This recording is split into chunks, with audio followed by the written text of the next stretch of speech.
Mayong hapon mga kabangas. Long time no see. This is your kabangas. Nata karon diri sa diversion road kay nakabalita ta nga natas diversion Nakabalita ta nga na isa sa pinakadako ug pinakabag-o nga barkong igugubat sa Pilipinas kining BRP Magbanwa man siguro ni. Kung ako masayop. Na-address kay Gandioro guys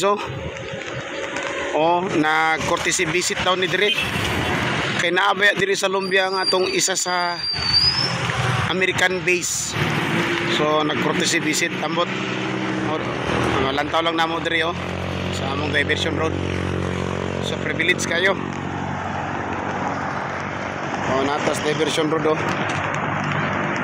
yan hunas karon hunas kayo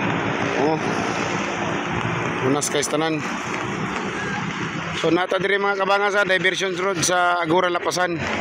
So isa sa pinakabago og dako nga barkong igugubat kuan ni siya sa Corvette ni siya Corvette ni siya nga class Corvette class. BRP Magbanwa man siguro. Kung wa ko masayop basig nasayop ko murag Magbanwa basta something ana. Sa muning latest 12 billion ang presyo niya, 12 billion kompleto ni nani say missile guided ni siya. So niya karon sa pantalan sa Cagayan de Oro City usa ni sa tong barko nga manlalaban sa Pilipinas. 12 billion worth. Kani siya mga kabangas. Alright. So dugay-dugay na tawa ka vlog kay medyo busy si Manoy. Yan. Kana barko gyapon na pero pang trade na nga barko, mga karga na.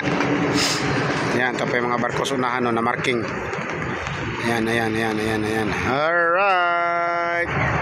Grabing dagom, nagulan karon diri mga kabangas, nagulan. Corvette tanawa na yang kargaw na yung mga tangki di gira solo na yung mga armas pa kanyon yung mga kanyon.